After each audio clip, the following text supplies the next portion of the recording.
प्यारे श्रोतागणों, आपका स्वागत है। आज मैं आपको एक पवित्र कहानी सुनाती हूँ। एक ऐसी कहानी जो किसी धर्म ग्रंथ में नहीं लिखी है, फिर भी संतों की जीती जागती सांसों से बची हुई है और पीढ़ियों से दिलों तक पहुँचती रही है। यह चित्रकूट के एक त्यागी ऋषि और उनके आसपास हुई अचानक दिव्य लीला की हमेशा रहने वाली कहानी है। चित्रकूट के शांत जंगलों में मंदाकिनी नदी के हल्के बहाव के पास एक संत रहते थे, जिन्होंने पूरी तरह त्याग अपना लिया था। वे जंगल की जड़ों और फलों पर गुजारा करते थे, अपने दिन ध्यान में बिताते थे और रातें भगवान के नाम में डूबी रहती थीं। दुनियावी सुख सुविधाएं उनके लिए कोई मायने नहीं रखती थी। न तो दौलत, न सुख और न ही पहचान उनके मन को भटकाने की ताकत रखती थी। उनकी झोपड़ी से आध्यात्मिक अनुशासन की लगातार चमक फैलती थी। उनकी भक्ति इतनी पवित्र थी कि खुद भगवान विष्णु कभी कभी वैकुंठ से उतर आते, एक प्यारे दोस्त की तरह उनके पास बैठते, उनसे बातें करते और उनकी संगति की मिठास का आनंद लेते। क्योंकि जब भक्त का दिल पूरी तरह से पवित्र होता है तो भगवान अपने आप उसकी ओर खींचे चले आते हैं। इस बीच वैकुंठ में देवी ने कुछ अजीब देखा। भगवान बार बार जा रहे थे और हर बार एक शांत चमकती मुस्कान के साथ लौट रहे थे। उत्सुक होकर वह अक्सर पूछती थीं कि वह कहाँ जा रहे हैं। विष्णु ने धीरे से बताया कि चित्रकूट में एक समर्पित साधक, जो सीधा साधा और समर्पित था, ने भक्ति से उनका दिल जीत लिया था और उन्हें सत्संग के लिए उसके पास जाना अच्छा लगता था। एक दिन देवी ने भी उनके साथ जाने की इच्छा जताई। भगवान हिचकिचाए, यह जानते हुए कि ऋषि सख्त त्याग में रहते हैं और शायद सौंदर्य और वैभव से जुड़े किसी व्यक्ति की उपस्थिति उन्हें रास न आए। परंतु देवी की इच्छा पक्की थी और वह बारंबार जाने की हठ करने लगी। जब ऋषि ने भगवान को देवी के साथ आते देखा तो उनका गहरा तपस्वी स्वभाव तुरंत जाग गया। शांत दृढ़ता के साथ उन्होंने प्रभु को संकेत किया। अतः देवी झोपड़ी के बाहर रहीं, जबकि ऋषि पूरी तरह से ईश्वर में डूबे रहे। देवी की उपस्थिति ने उन पर तनिक भी प्रभाव नहीं डाला। ये देखकर उनकी वैराग्य की तपस्या को गहराई से समझ गईं। एक ऐसी वैराग्य जो इतनी पवित्र थी कि वैकुंठ की शान भी उनके लिए कोई आकर्षण नहीं रखती थी। भगवान विष्णु उन्हें अक्सर प्रेम से याद करते हुए कहते कि ऐसी भक्ति और त्याग स्वर्ग में भी दुर्लभ है। श्रद्धा और प्रशंसा से प्रेरित होकर देवी ने ऋषि का सम्मान करने की इच्छा जताई।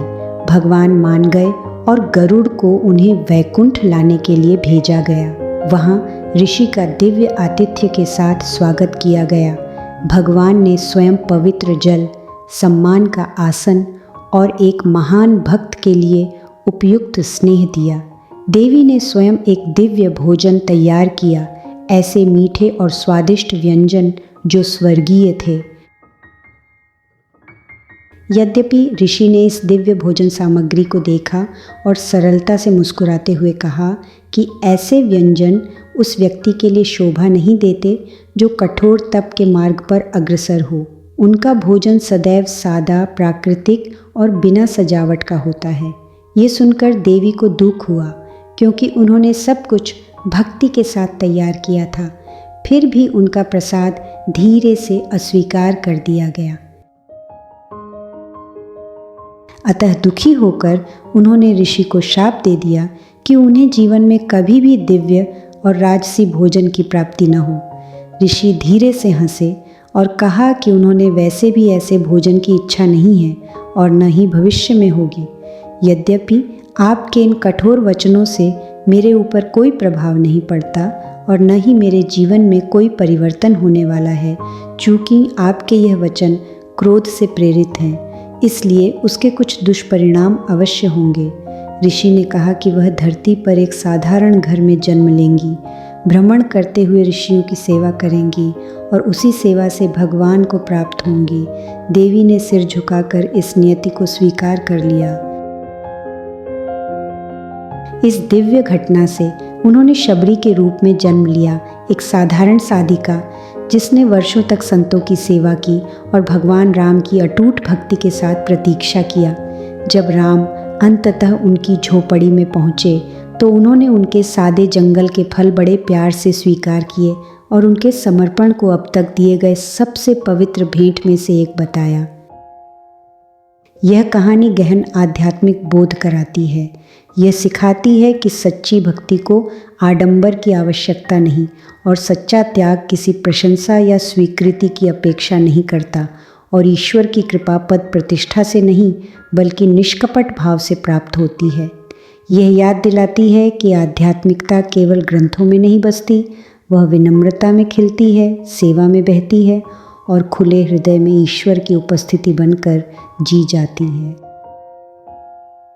यह कथा हम सबको प्रेरित करे कि हम अपनी आध्यात्मिक यात्रा पर अधिक विश्वास, पूर्ण समर्पण और प्रेम से भरे हृदय के साथ आगे बढ़ें। यदि यह पावन कथा आपके हृदय को स्पर्श कर गई हो, यदि शबरी की भक्ति और त्याग ने आपके भीतर श्रद्धा का कोई दीप जगाया हो, तो कृपया इस वीडियो को लाइक करें ताकि यह संदेश औरों तक भी पहुंचे। इसे शेयर करें अपने प्रियजनों के साथ, क्योंकि आध्यात्मिक अनुभव बांटने से और भी गहरे हो जाते हैं। और ऐसे ही शुद्ध, प्रेरक व आध्यात्मिक कथाओं से जुड़े रहने के लिए हमारे चैनल को सब्सक्राइब करना न भूलें। आपका प्रेम, आपका विश्वास और आपकी सहभागिता ही इस यात्रा की सच्ची शक्ति है। राम नाम के स्मरण के साथ फिर मिलेंगे अगली कथा में।